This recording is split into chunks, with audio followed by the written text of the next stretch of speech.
Guess what? It's time for another author interview. Welcome to the Book Click. My name is Tim. And yes, today I'm going to be talking with Janis Ross about her book, Awakening. It's a new fantasy novel that she's got coming out in just a few weeks. And I kind of wanted her to tell her story, so let's get right into it.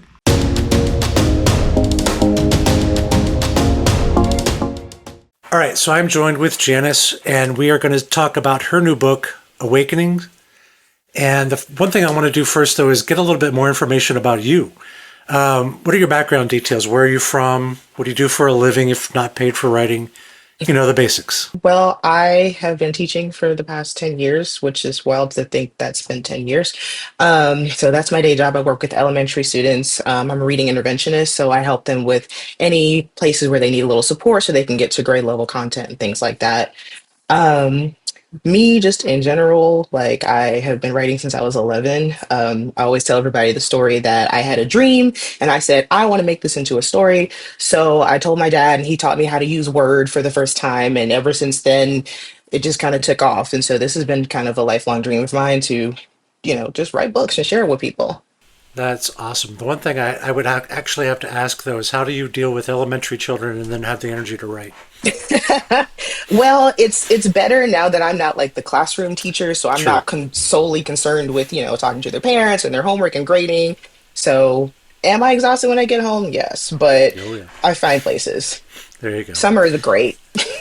Oh, I'm sure. I'm sure you get a lot of writing done then. Yes. Um, so your book is called Awakening. Mhm. When does it come out? It comes out on April 1st. So it's coming up very, very soon. It is. I'm panicking. It's going to be Right. okay. It's going to be fine. It's going to be fine. And what's the genre of the book? It is fantasy. It is fantasy. I know there's like different levels of fantasy. There's high fantasy and epic fantasy. I don't know them all, but is there I don't a know them all specific either. subgenre? Um, Kinda. It's like it's not quite like epic fantasy, but I feel like that was the one it fit closest to when I was trying to figure it out. So, All right, here's the one thing that every author hates, and that's pitching your book to someone. So we're interviewing you, we're talking about your book. What is your elevator pitch? Which is basically that high concept version in a few sentences of what's your book about? funny enough, I actually gave this to somebody the other day, and she was like, "Oh, that sounds interesting."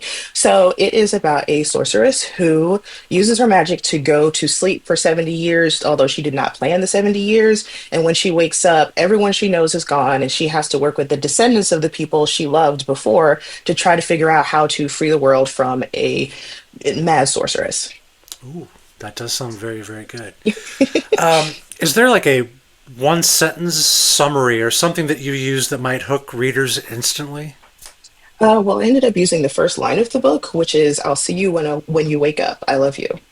Ooh, see, there's mystery there. What's going to happen? I Yep. like that. So if someone picks up your book and reads the first page, what do you think will convince them to keep going? I feel like there is a sense of confusion and intrigue. So she wakes up and she doesn't understand, like, she's like, where am I? What's going on? I'm not in my bedroom. What's going on? And then she slowly starts to remember, like, wait, this was supposed to be happening. Why am I here? Something must have gone wrong. And so they hopefully will read it and be like, well, wait, what did go wrong? And want to keep reading. So you jump right into the action. It just hits the ground running. Yep. I like that. I like that.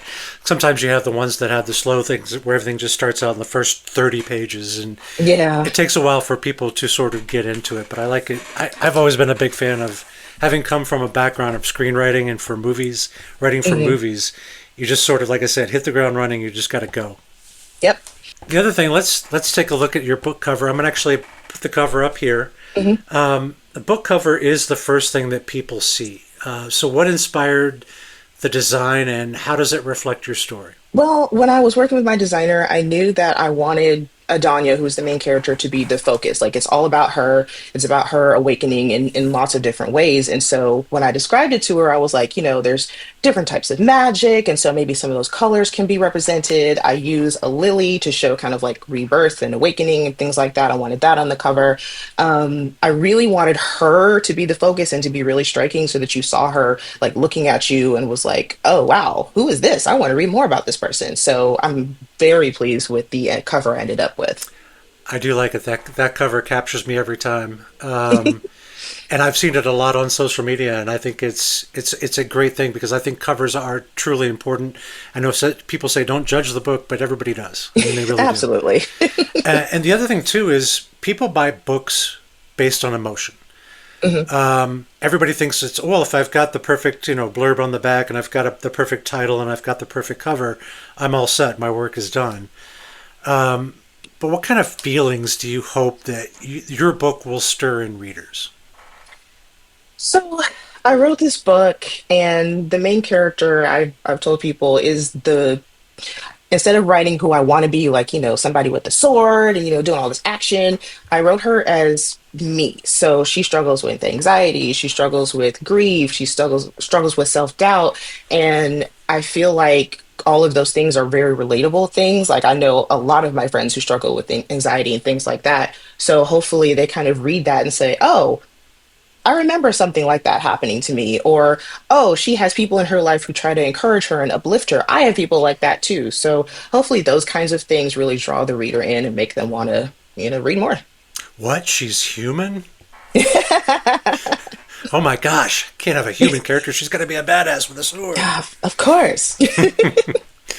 So, what kind of readers do you think will love your book?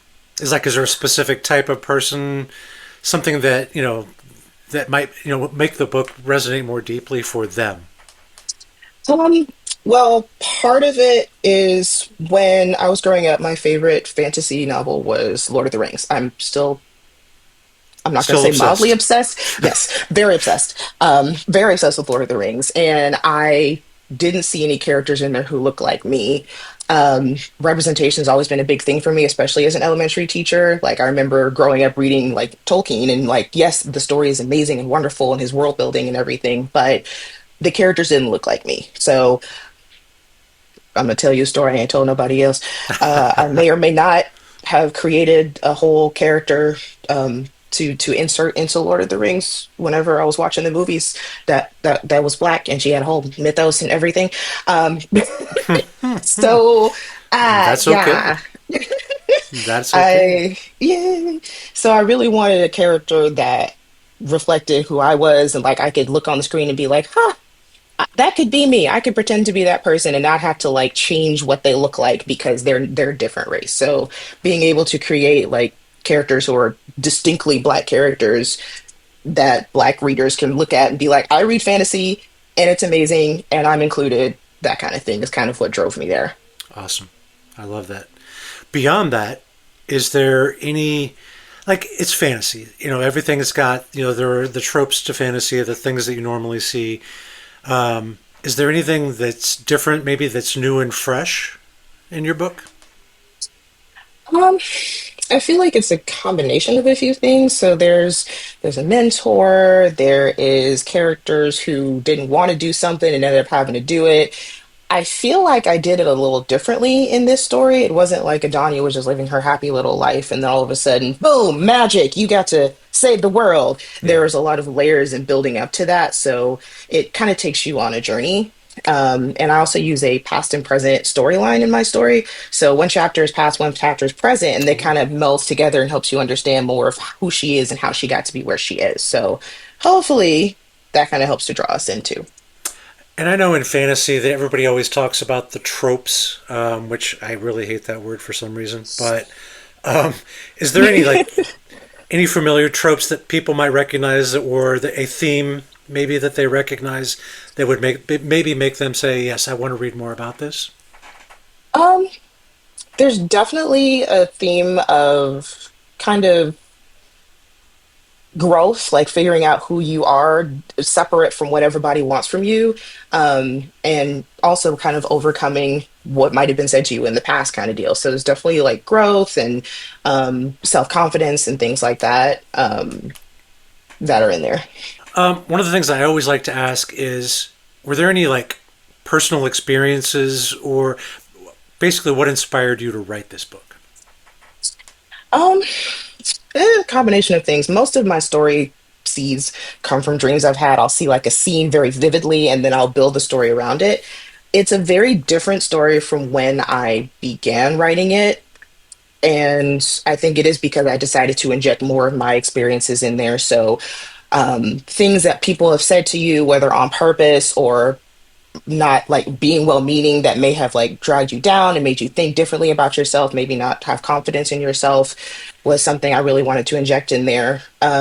There's also kind of a element of grief that's in there because, she slept for 70 years and everybody she knows is dead when she wakes up. Oh yeah. So trying to deal with that and reconcile that. I lost a really close friend a couple years ago, and I lost my grandmother a couple of years ago. So I was able to kind of draw on those emotions that I felt during those times. But then also, another part, bigger part that I've been emphasizing is that because the main character is me, her fiance in the story is actually based off of my boyfriend, who is super supportive and encouraging and has kind of like helped to build up my confidence and undo some of the things that might have been said to me and help me to like have the confidence in myself to self-publish a book. And do a video interview. Right. So basically, my next question is how much of you is in the book, and it doesn't sound like there's very much of any of you in this book. So just a little bit, just a little bit. Well, the other thing that I always ask too, when it comes to the author, is what can people expect from you in the future? Is this your only book, which I highly doubt? Is this part of a series? What's the next thing for Janis Ross? So initially it was not going to be a series. But Oh, you my got the boyfriend bug. was You he got was the convinced. bug. He's like, you got to write a sequel now. Like, you got to write a sequel, and now I have ideas for the sequel. So, so yeah, there's going to be a series. I have a couple others that I want to work on, like some written, some ideas. So I'm always coming up with ideas. So this is definitely not going to be the last time people see me. Oh yeah. With my current book, it's called Rise of the Dragon Witch, and it was going to be a standalone. I'm like, I'm not touching this again. And in fact, I'm about three-quarters of the way through another book. But when I did that one, I thought I could do another book because I didn't end it on any kind of cliffhanger or anything like that. Right. But I'm like, I could go back to, and then all of a sudden I got an idea for it. I'm like, all right, so there's going to be a sequel. Yeah. It's just one of those things where like you go into those worlds and you want to go back. Right. And then a couple of my ARC readers were like, I cannot wait for the sequel. I said, who told you it was going to be a sequel? Hold on.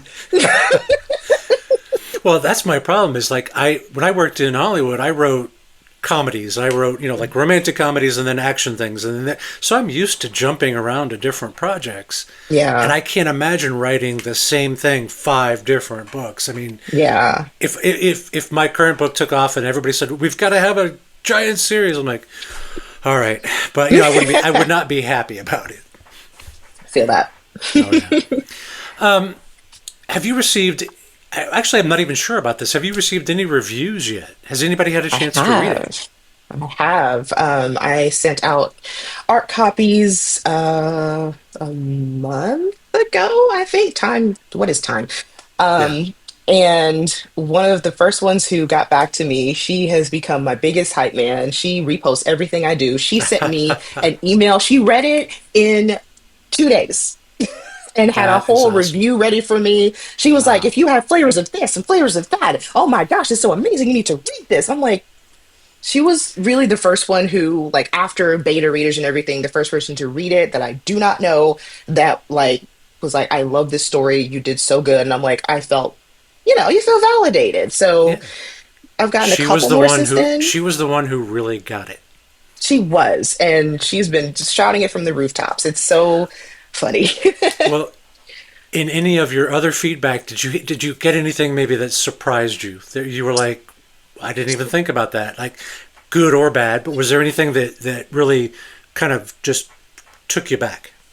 Definitely hers when she was giving comparisons. She was like, Once Upon a Time and Snow White and Harry Potter. And I was like, huh? Where did you see that? I'm confused. Oh yeah. So that surprised me. And then one other person said that I killed off her favorite character. And I was like, Ooh. that was your favorite character? Yeah. Interesting. Okay. Yeah, exactly. Because you're like, I couldn't wait to kill that character. In fact, what's funny is my neighbor read my book, and he's a huge Dungeons and Dragons fan, Hmm. and he still won't talk to me because of, about the halfway point in my book, where I did some things and made some things happen, and he is not happy with me Oh. at all. But anyway, that said, hopefully he'll talk to me again someday soon. But so word of mouth is really big when it comes to our books. You know, as an indie author, we just really need to get, the word out there basically. So Hmm. if a reader loves your book, what would be the best way that could really help you spread the word? Like, share, and subscribe. I recently got into Threads because I had a TikTok for a couple of years where I was like share my writing process, da da da da. But when I got to, okay, I'm self-publishing this thing, then I was like, okay, I need to get onto Instagram. I need to go onto Facebook. I got onto Threads. Discovered I love Threads. So like things like that. Anytime somebody else posts something, I'm like, I'm gonna repost that. I'm gonna repost that. And I know making that connection has helped. So anytime someone's like, what can I do if I don't buy it or I already bought it? What should I do now? I'm like, please repost, please tell people about it, because Yeah. that's the only way anyone's gonna know who I am. Oh yeah. I told a coworker one time about my new book. I was going out to lunch to say goodbye to a friend, Hmm. and he came along, and I told him about it, and he was like, "Oh, I told a couple of my buddies, and they picked up a copy, and we're all going to sort of read it together." And I'm like, "Awesome!" I mean, I think it's so important. But yeah, the getting the word out there is vital. But even leaving reviews is important. Yep. If people can, tell their friends and family about it, it's important because especially if they're a reader, people know readers, and they're always like, "Oh, I can probably trust this person if they say something great about the book." So yeah, if Right. anybody's watching, if you any books that you read, get the word out there. Tell your friends, tell your family, leave those reviews because it really does help us spread the word. Absolutely. So when your book comes out, where are people going to be able to find it? Is it going to be on Um, Amazon? Is it going to be everywhere? Where's it going to be? Everywhere. It is currently order available for pre-order on my website, jrossauthor.net, and it looks like I will it put may the have been link. updated. I will put the link right up here so that everybody can Yay! see that, and I'll actually have it down in the description too. They can go to your website and pre-order because it's not coming out for what 2 weeks Something like that. ish. Don't say that. But besides the pre-order, where else is it going to be? It's going to be on Amazon, Okay. which I didn't know, which is really cool. And it can be in indie bookstores. I'm going to be working on that in the near future and just kind of getting it wherever you can get it. Now, have you done the Ingram Spark route to get it to like Yes. Barnes and Noble and Google Hmm. and Apple Books and all that? Yes. Cool. Okay. So yeah, it pretty much will be worldwide. So yeah, that's awesome. Some people get caught up on this one, but it, your book becomes wildly successful and they want to make a TV show or a movie about it. Who would you cast as your main character or main characters? Funny enough, I had two pictures that I used when I was writing to figure out what I kind of wanted the characters to look like. Just the two main characters. Everybody else, eh. But Adanya and Rashidi, Adanya would be played by the musician Her. Ooh, She'd be I would love perfect to for see her in that, a movie. right? Yeah. And then Rashidi, who is her fiance, would be played by, I hope I'm saying his name right, Kofi Spitobe. I think that's how you say his name. Well, I'll see if I can find it and see if I can put up a picture up here, and then people will know exactly what you're talking about, and then they can Perfect. picture them as they're reading. Yeah. Yeah, it's kind of funny because like if somebody were to ask me that question, I'm like, I've got people, but now they're kind of too old to play that part. And actually, for my main character for my book, there was a recent Nancy Drew series on the CW, Hmm. and the girl who played Nancy Drew, I'm like, I thought she would be perfect. And then I looked it up, and she's like 32, and I'm like, she was playing Nancy Drew at 32. Now she's really too old, but Yeah. that's awesome. One last final pitch. We've had a chance to talk about Awakening. You've given everybody some details. You've given us a little bit of the theme and ideas that are going on there and why you wrote the book. What would be your sort of last minute, last pitch to give to people who may be on the fence about checking out your book? Um, I would say The characters are very relatable. Having that sense of community is something in there that you might see and go, "Oh, I have something like that." So there's a lot of connection in the book. There's a lot of um, hopes and dreams kind of in there, things that may have crashed, things that get reborn. Um, and it's very this story came from my heart, and I hope that people will be able to connect with everything that I put down. All right, so the one thing that I always recommend is whenever you can read the sample for any books, go on to like Amazon, click on read the sample, check this book out. Janice was very kind enough to send me just sort of the first few chapters of her book, and it is amazing. It really does hook you right away. And so, I mean, I really strongly want you to put this on your TBR because it's a book that you're going to want to check out. It's very good, very well written, and I can't actually wait to read more of it. Oh, Yeah, the other thing too is if you can, I'd love it if you could subscribe to this channel if you're watching this because I'm trying to support indie authors. And if you give this a like, if you subscribe to the channel, if you were to leave a comment down below on this particular video, YouTube is going to see that and they're going to start showing it to a lot more people. And I really want this book to be found. I want people to discover it. And the best way to do that is if you are interacting with videos like these. If you can check out the other videos on the channel as well from the other authors, it really helps support indie authors. It helps with the algorithm that we've all heard about. And I'm just trying to make sure that as many people are finding as many amazing books as the ones like Awakening. And so, yeah, again, if you can subscribe, if you could like this video, and if you could leave a comment down below, even if it's just, hey, thanks, or yeah, I'm going to check it out, or hi, I don't care. It really shows interaction, and it really does help the channel. And I really do want to thank Janice for coming on and being a part of this. And I really wish you a lot of success, and I hope you sell a lot of copies so that they do have to cast your characters in that TV show.